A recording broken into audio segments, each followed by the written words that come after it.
नमस्कार, मैं श्वेता सिंह आपका स्वागत करती हूं। रात के 10 बज रहे हैं, आप आज तक पर दस्तक देख रहे हैं। एक फिल्म आई थी पिंक, इसमें अमिताभ बच्चन का एक डायलॉग बहुत चर्चा में आया, जिसमें कहा गया नो मीन्स नो।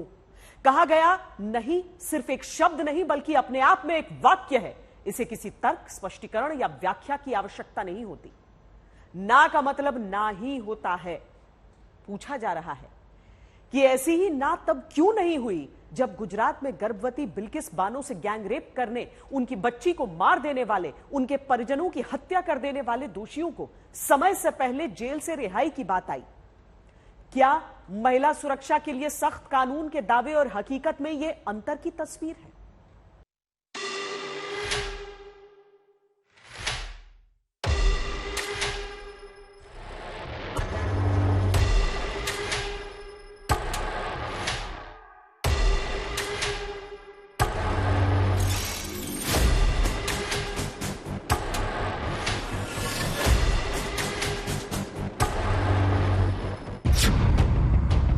सीबीआई के अधिकारी ने कहा कि दोषियों को समय से पहले छोड़ना सही नहीं। स्पेशल सिविल जज ने कहा था कि दोषियों को रिहा करना सही नहीं, लेकिन गुजरात सरकार ने 28 जून को केंद्र से इजाजत मांगी और 11 जुलाई को केंद्रीय गृह मंत्रालय ने 11 दोषियों को समय से पहले जेल से आजादी देने की मंजूरी कर दी।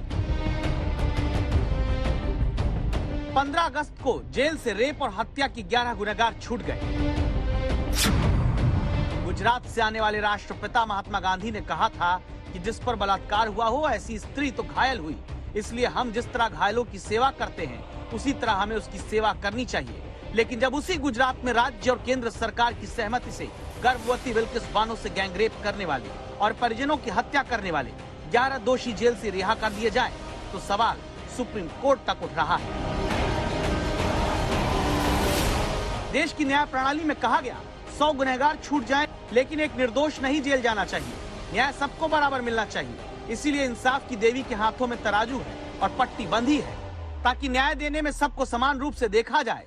लेकिन जिस देश में न्याय के देवता नहीं देवी हैं, उसी देश में अगर मार्च 2002 को गुजरात में गर्भवती बिल्किस बानो और उनकी मां के साथ बलात्कार करने वाले बिल्किस की 3 साल की बेटी समेत 7 परिजनों की हत्या की 11 दोषी 2008 में उम्र कैद की सजा पाने के बाद जेल में अच्छे चाल चलन के नाम पर नियमों का हवाला देकर जेल से छोड़ दिए जाते हैं, तो सवाल पूछा जा रहा है, क्या बिल्किस बानो को वाकई न्याय मिल पाया?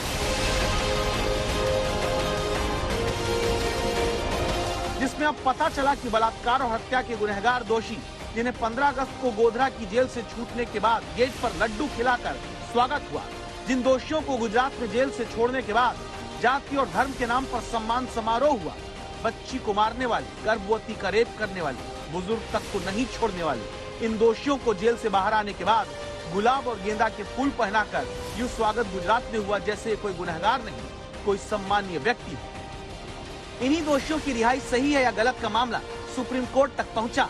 तब पता चला कि एक महिला, एक बच्चे और उसके परिजनों को पूरे जीवन का अमानवीय, क्रूर, शर्मनाक, दर्द देने वाले दोषियों को जेल से छोड़ने में गांधीनगर से दिल्ली तक सरकारी सहमति रही। एक सबसे बड़ी अहमियत बात सुप्रीम कोर्ट के सामने गुजरात गवर्नमेंट ने लाई है, वो ये है कि इस केस में सेंट्रल गवर्नमेंट की भी कॉन्करेंस थी। स्टेट वालों ने अपने काउंटर के अंदर वो डॉक्यूमेंट तक लगाया जिसके अंदर सेंट्रल गवर्नमेंट ने इस केस में अपनी कॉन्करेंस भी दी थी। सुप्रीम कोर्ट में गुजरात सरकार के दाखिल हलफनामे में पता चलता है कि गुजरात सरकार ने 28 जून को केंद्रीय गृह मंत्रालय को 11 दोषियों को छोड़ने की इजाजत मांगने वाली चिट्ठी लिखी और 14 दिन के भीतर केंद्रीय गृह मंत्रालय ने रेप और हत्या की 11 गुनहगारों को समय से पहले छोड़ने के लिए नियमों का हवाला देकर इजाजत दे दी।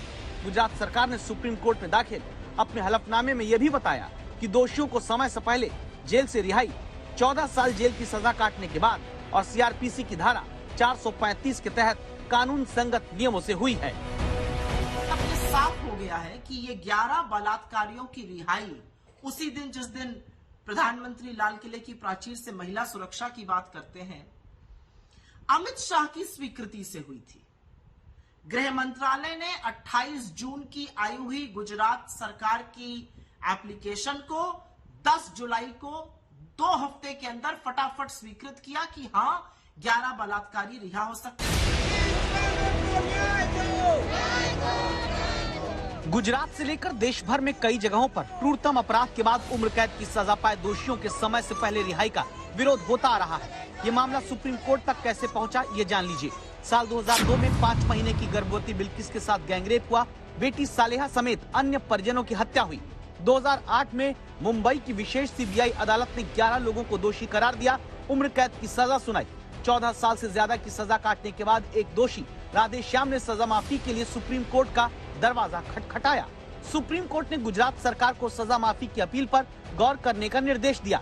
फिर गुजरात सरकार ने कमेटी बनाई। 9 जुलाई 1992 की नीति के मुताबिक सजा माफी का फैसला लेकर केंद्र से इजाजत मांगी, जिस पर 11 जुलाई 2022 को केंद्रीय गृह मंत्रालय से मंजूरी मिलने के बाद 15 अगस्त को 11 दोषियों की समय से पहले रिहाई हो गई। उस बच्ची को जिसको उसके पड़ोसियों ने उसका रेप किया, असमत रेजी की, बलात्कार किया, जिसकी 3 साल की बेटी का कत्ल कर दिया, जिसकी मां को और दीगर महिलाओं का रेप करके कत्ल कर दिया, उन जालिमों को मोदी बीजेपी की सरकार छोड़ती है। और जब जेल से निकलते हैं ये इस तरह के लोग जो एक बच्ची पर जुल्म किए उस पर फूल बरसाए गए।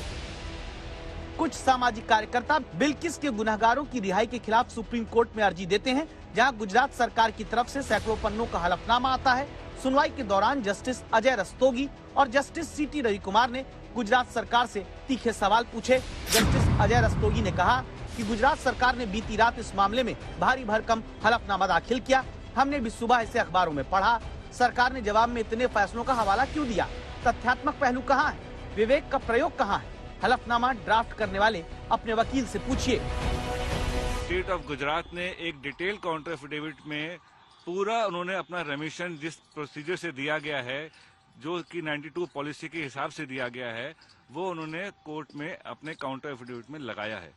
तो अब मुझे ये कोर्ट को ये देखना है कि क्या 92 की पॉलिसी जो कि सुप्रीम कोर्ट ने ही खुद डायरेक्ट की थी गुजरात गवर्नमेंट को अपने 2022 के फैसले में, उसके हिसाब से रेमिशन दी गई नहीं दी गई। ये फैसला तो आगे होगा कि रिहाई सही है या गलत, लेकिन जो सवाल उठते हैं उनमें ये बात भी दर्ज है कि ऐसा नहीं कि सभी इन 11 दोषियों की रिहाई चाहते थे। जैसे बिल्किस केस की जांच करने वाली एजेंसी सीबीआई की स्पेशल क्राइम ब्रांच के एसपी ने लिखा था कि prisoner should not be release prematurely, यानी समय से पहले दोषियों को छोड़ा नहीं जाना चाहिए। सिविल और सेशंस कोर्ट में स्पेशल जज ने भी समय से पहले दोषियों की रिहाई का विरोध किया था, लेकिन दाहोद के एसपी, दाहोद के कलेक्टर, गोधरा सब जेल के jail superintendent, jail advisory committee, Gujarat का गृह मंत्रालय और फिर केंद्रीय गृह मंत्रालय ने 11 दोषियों की रिहाई पर सहमति जताई, इजाजत दे दी। जिसके बाद बीजेपी के खेमे में चुप्पी है। कांग्रेस मुख होकर सवाल करती है। इसकी खिलाफत, इस रिहाई की खिलाफत सीबीआई ने, उस स्पेशल कोर्ट ने जिसने इनको दोषी पाया था, और वहां के एसपी ने की। उन लोगों ने कहा ये एक बहुत ही संगीन जुर्म है, महिलाओं और बच्चों को भी नहीं बख्शा गया था, उनको बिल्कुल नहीं रिहा करा जाना चाहिए। उसके बाद भी गुजरात की सरकार ने अमित शाह की हरी झंडी और स्वीकृति के बाद उनको रिहा किया। दस्तक देता सवाल सीधा सा है, अच्छा चाल चलन जेल में क्या गैंगरेप, हत्या और निर्ममता के सभी अपराधों पर एक तय वक्त के बाद माफी दिला सकता है, सजा कम करा सकता है? अगर हाँ, तो फिर महिलाओं से अपराध और अपराधियों के खिलाफ सख्ती वाले दावों का क्या होगा?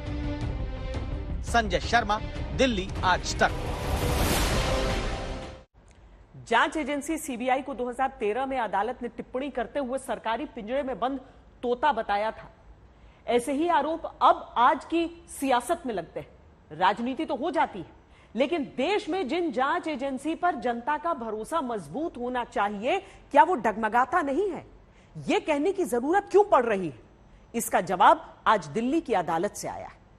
पक्षों की सरकार है, या जहां जहां बीजेपी हारती है, या बीजेपी जिससे जिससे डरती है, वहां ये अपने 3 जमाई आगे कर देते हैं। पहला जमाई सीबीआई, दूसरा जमाई ईडी, तीसरा जमाई इनकम टैक्स। एक्साइज पे बात हुई, लेकिन मुझे आश्चर्य हुआ कि वहां भी साइड में मुझ पे दबाव बनाया गया कि आप छोड़ दो, आप में क्यों हो? तो मैंने कहा बीजेपी तो बहुत गंदी पार्टी है, मैं उसके लिए आप थोड़ी छोड़ सकता हूं। तो मुझे कहा गया कि नहीं देखो ये केस तो ऐसे ही चलते रहेंगे, दूसरा कायदा आपको वो लोग मुख्यमंत्री भी बनाएंगे। फिर तेजस्वी यादव और मनीष सिसोदिया दोनों भ्रष्टाचार के आरोपी और दोनों अलग अलग राज्यों के डिप्टी सीएम। दोनों ही नेताओं ने देश की सबसे बड़ी जांच एजेंसी पर सवाल उठाया।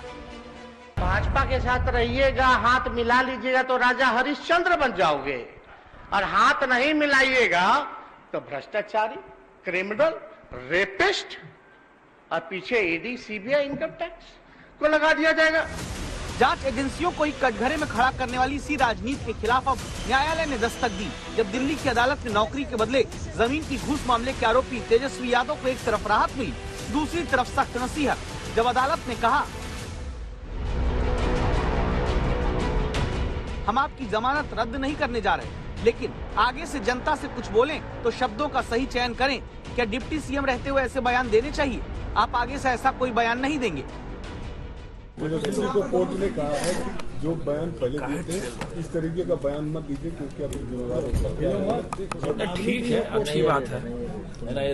कोर्ट जो भी निर्देश दिया है उसका मैं पालन करता हूँ, सम्मान करता हूँ।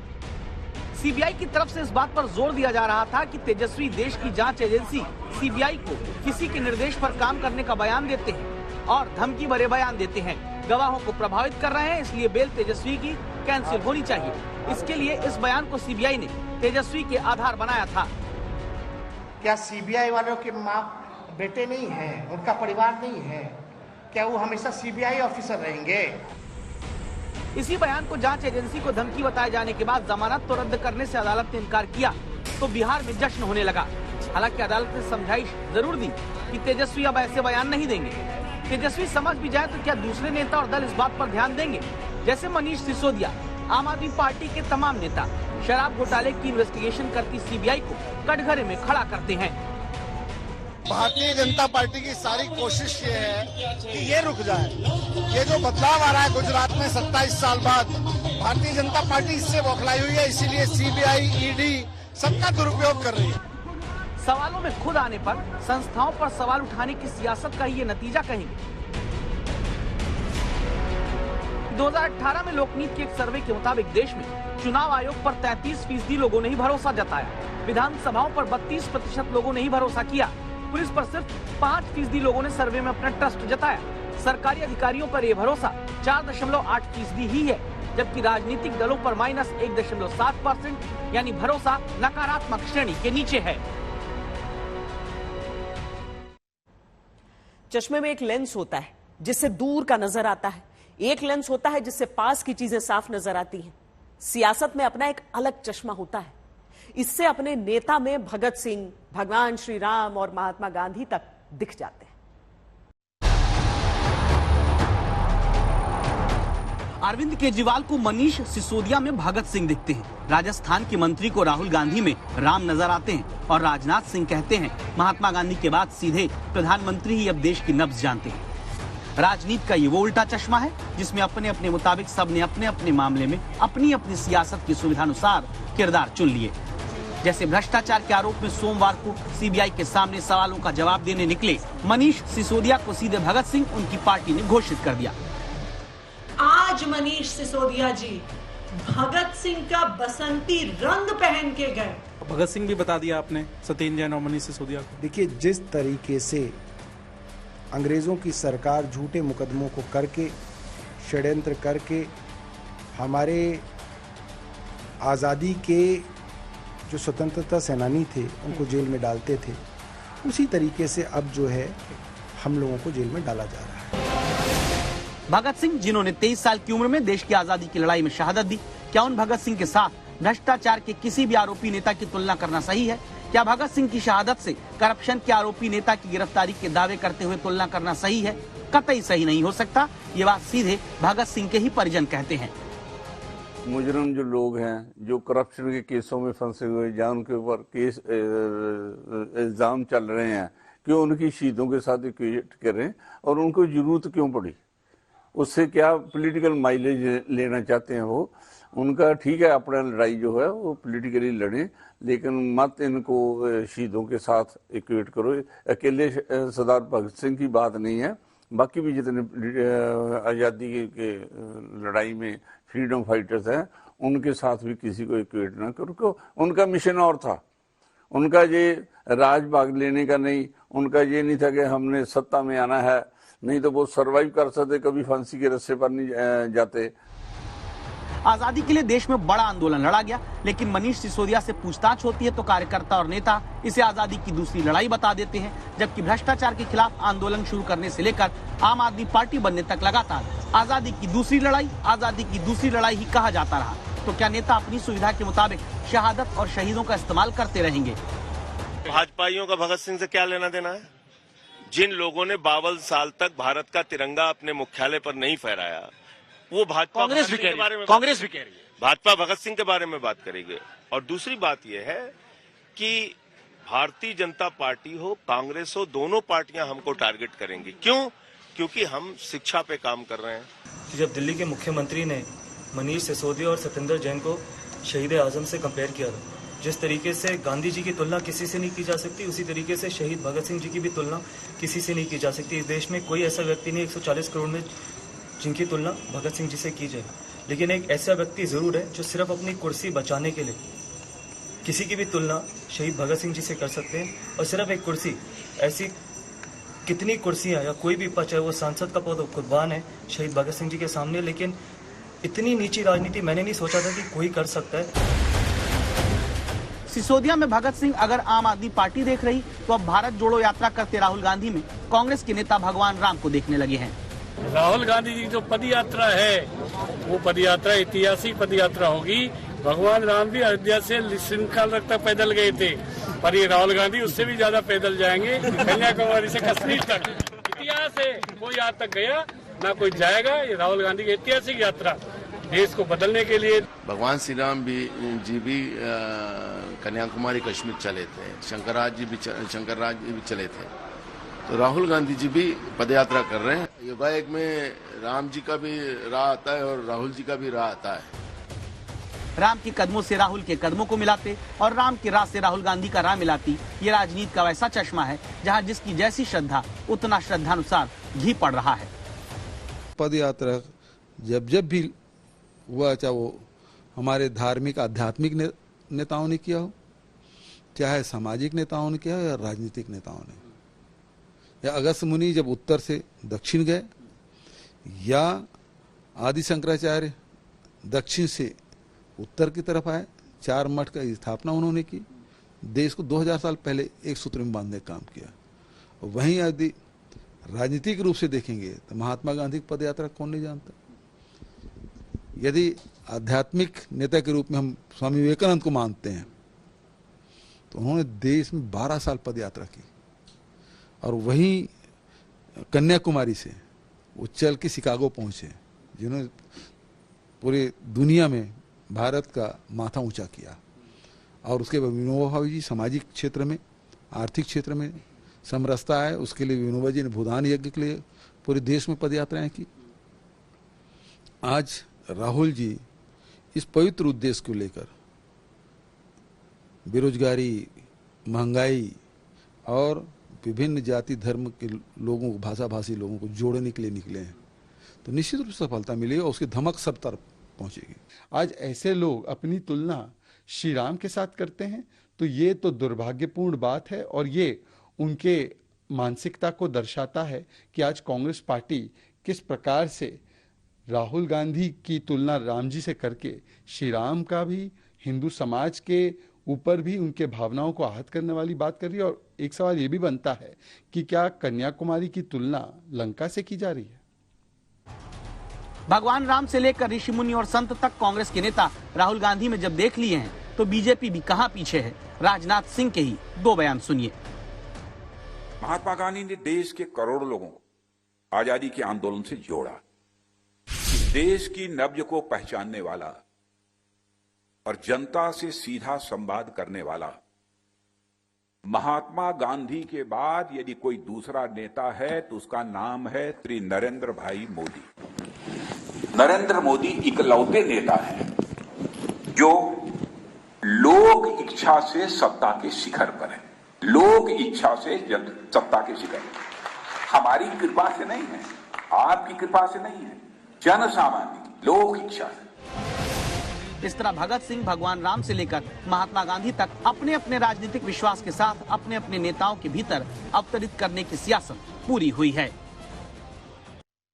23 अक्टूबर यानी छोटी दीपावली के दिन प्रधानमंत्री नरेंद्र मोदी अयोध्या में होंगे, जहां वो रामलला की पूजा अर्चना करेंगे और दीपोत्सव का पहला दिया जलाएंगे।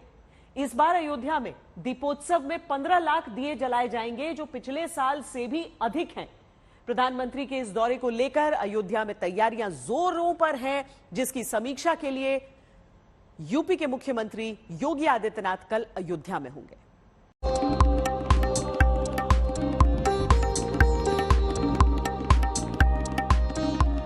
दीपावली पर अयोध्या का दीपोत्सव अब उसकी एक खास पहचान बन गया है।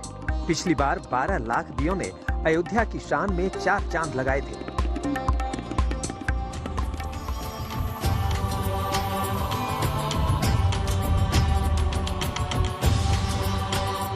लेकिन इस बार अयोध्या का दीपोत्सव बहुत खास होने जा रहा है।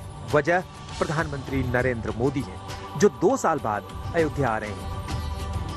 सियावर रामचंद्र की, सियावर रामचंद्र की जय सिया राम, जय सिया राम।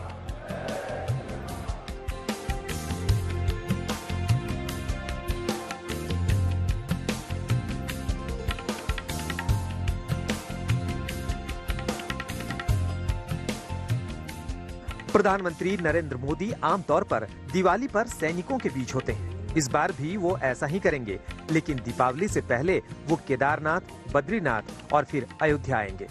पीएमओ की तरफ से उनके कार्यक्रम को हरी झंडी दिखाने के बाद अयोध्या को इस बार खास तौर से सजाया जा रहा है।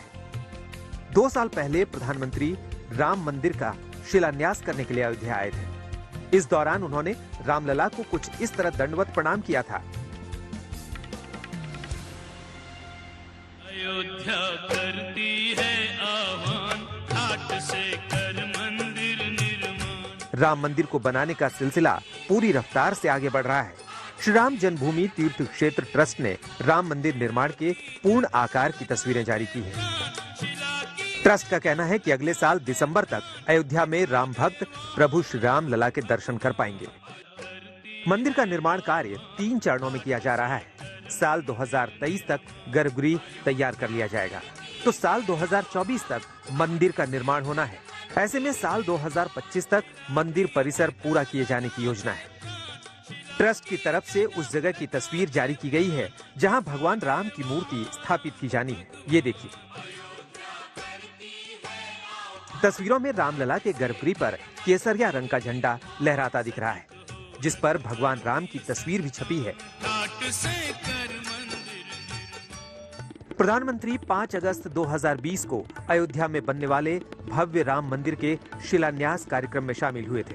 इसके बाद पहली बार प्रधानमंत्री अयोध्या आ रहे हैं, जिसमें उनकी मौजूदगी में रिकॉर्ड दिए जलाने की तैयारियां जोरों पर चल रही हैं। अयोध्या में इस बार छठा दीपोत्सव कई मायनों में महत्वपूर्ण होगा, न सिर्फ दियों की संख्या के लिहाज से, क्योंकि इस बार उत्तर प्रदेश अपने ही रिकॉर्ड को तोड़ेगा और 17 लाख दियों के तैयारी के साथ में कवायद होगी एक नया कीर्तिमान बनाने की, बल्कि इसके साथ ही साथ प्रधानमंत्री नरेंद्र मोदी की इस घाट पर मौजूदगी भी रहेगी, जहां पर इन असंख्य दियों की रोशनी की जगमगाहट के बीच में रामलला का दर्शन होगा। रामलला की किंवदंतियों के बीच में उनके कहानियों को गाया जाएगा और एक अद्भुत नजारा इस राम की पैड़ी पर होगा। साल 2017 में दीपोत्सव की शुरुआत 51,000 दियों से हुई थी, जो 2018 में 3,01,152 दिए, साल 2019 में 5,50,000 और साल 2020 में 6,06,559 मिट्टी के दियों को सरयू के तट पर जलाया गया।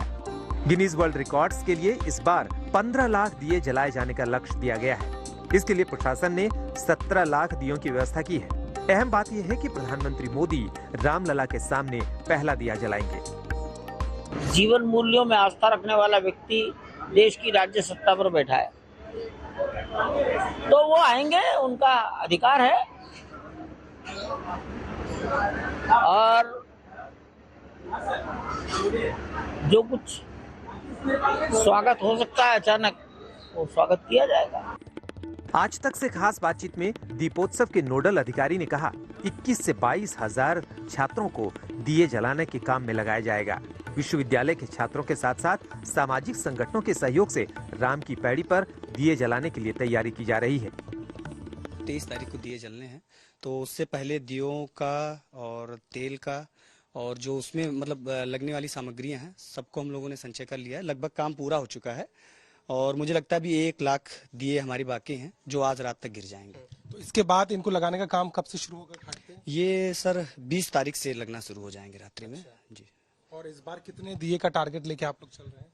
अब हमारे यहाँ से विश्वविद्यालय जो हमारे नोडल अधिकारी सर हैं प्रोफेसर अजय प्रताप सिंह, उनके निर्देश के अनुसार तो 16 लाख का हमको रिकॉर्ड बनाना है। भगवान श्री राम के लंका विजय पर वापस अयोध्या लौटने की खुशी में दीपोत्सव का आयोजन 2017 में योगी सरकार ने शुरू किया था। यह हमारी विरासत का प्रतीक है और दीपावली का आयोजन अयोध्या के साथ जुड़ता है। मर्यादा पुरुषोत्तम भगवान श्री राम का 14 वर्षों के वनवास के बाद अयोध्या आगमन की स्मृति में अयोध्या वासियों ने जिस हर्षोल्लास और जो उद्गार व्यक्त किए थे दीपोत्सव के माध्यम से, पूरे देश ने उसे दीपावली पर्व के रूप में मान्यता दी।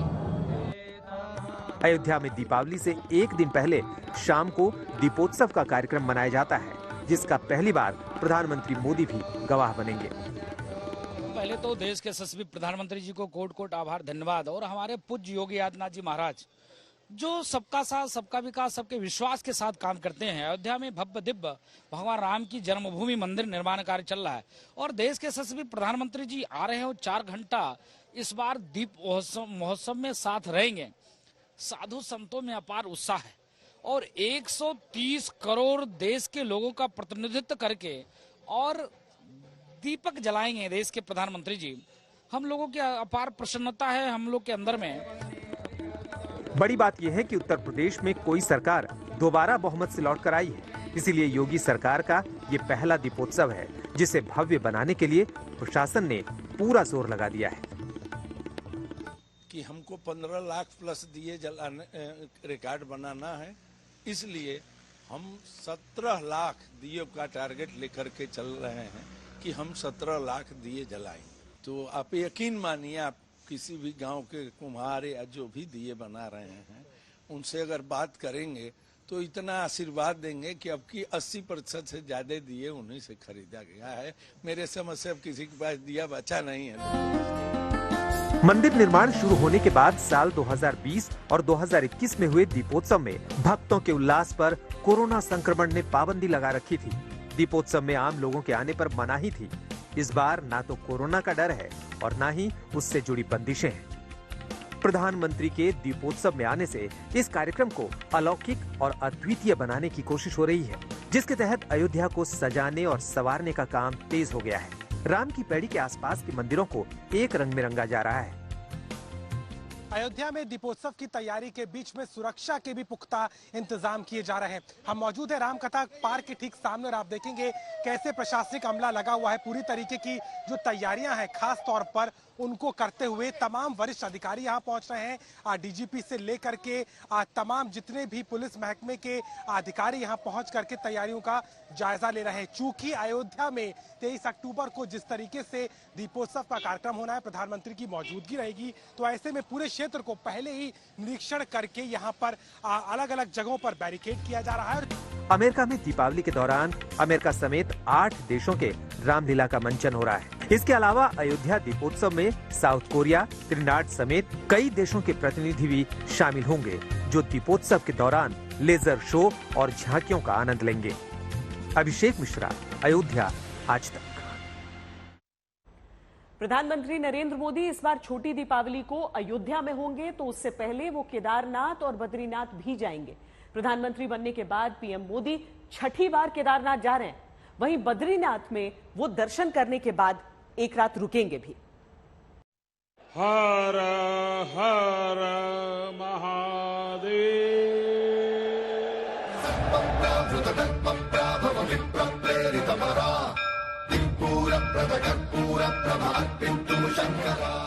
माथे पर चंदन, शरीर पर चोला और महाकाल के गर्भ में पीएम मोदी की पूजा।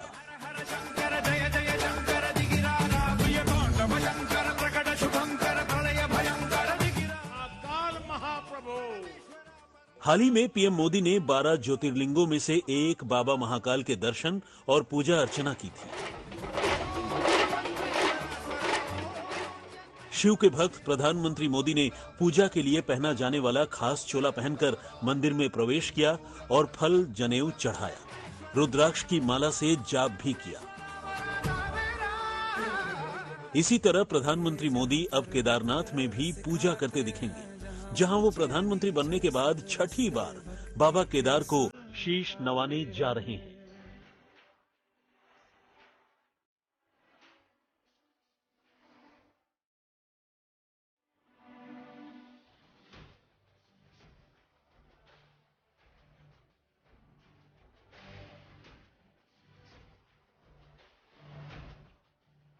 ये केदारनाथ में वायुसेना के चिनूक हेलीकॉप्टर हैं, जो प्रधानमंत्री नरेंद्र मोदी के लिए एक खास सवारी लेकर पहुंचा।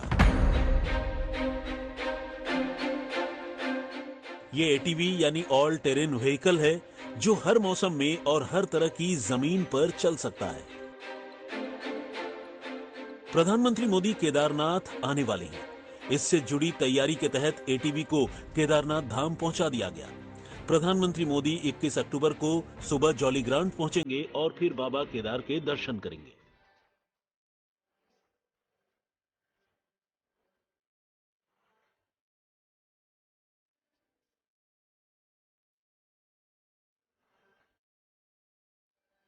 दर्शन के अलावा पीएम मोदी यहां चल रहे पुनर्निर्माण कार्यों का भी जायजा लेंगे। केदारनाथ के कायाकल्प का पहला चरण पूरा हो चुका है, वहीं दूसरे चरण की कई योजनाओं पर काम चल रहा है।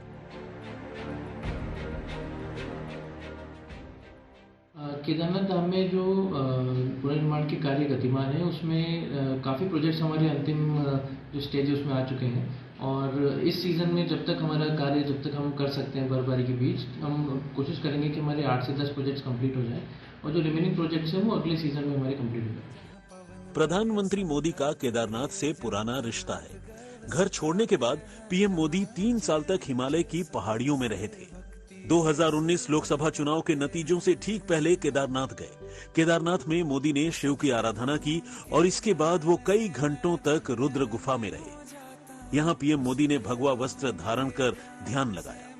करीब 17 घंटे तक गुफा में ध्यान के बाद पीएम मोदी वापस लौटे थे। नरेंद्र मोदी यूं तो पहले से ही साधना करते रहे हैं, लेकिन वे यहाँ एक ऐसे योगी और तपस्वी के रूप में साधना को पहुंचे जो देश का प्रतिनिधित्व भी कर रहा है। उन्होंने यहाँ से श्रद्धा, भक्ति और आध्यात्म का जो संदेश फैलाया, उसने देश विदेश में केदारनाथ धाम के मान को कई गुना बढ़ा दिया है। साल 2013 केदारनाथ में तबाही के वक्त गुजरात के मुख्यमंत्री के तौर पर उन्होंने इसके पुनर्निर्माण में हर संभव मदद करने की कोशिश की थी, लेकिन तब की केंद्र सरकार ने उनके प्रस्ताव को नहीं माना। मगर प्रधानमंत्री बनने के बाद उन्होंने अपने इस सपने को हकीकत में बदल दिया।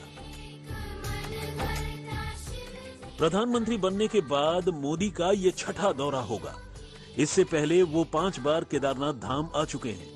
इस दौरान वो पूजा अर्चना और ध्यान लगाने से लेकर मंदिर से जुड़े प्रोजेक्टों की समीक्षा करते हैं। बाबा केदारनाथ की शरण में आकर जब भी आता हूं, यहाँ के कण कण से जुड़ जाता हूं। यहाँ की हवाएं, ये हिमालय की चोटियां, ये बाबा केदार का सानिध्य न जाने कैसी अनुभूति की तरफ खींच के ले चला जाता है, जिसके लिए मेरे पास शब्द है ही नहीं। बाबा केदारनाथ के दर्शन करने के बाद पीएम मोदी बद्रीनाथ जाएंगे और पूजा अर्चना आरती करेंगे। माना जाता है कि भगवान के दर्शन करने के बाद एक रात धाम में विश्राम से पुण्य मिलता है। शायद इसीलिए पीएम बद्रीनाथ में एक रात रुकेंगे।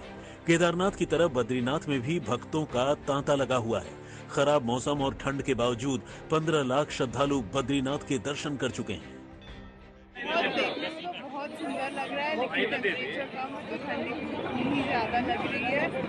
और इसी मौके पे आदि शंकराचार्य लोग भी आए हैं, तो आज का दिन बहुत शुभ है, बहुत अच्छा लग रहा है। सारी चीज़ें एक साथ हो रही हैं, जैसे बर्फ पड़ना, मंदिर में अभिषेक और शंकराचार्य लोग का आना। तो छोटी दीपावली को भक्ति और दीपावली के रोज शक्ति यानी कि सेना के साथ हमेशा ही प्रधानमंत्री नरेंद्र मोदी दीपावली का पर्व मनाते हैं। तो इस बार भी उनका जो समारोह है, उनका जो त्योहार है, वो ऐसा ही रहने वाला है। दस्तक में आज के लिए इतना ही। देश और दुनिया की बाकी खबरों के लिए आप देखते रहिए आज तक।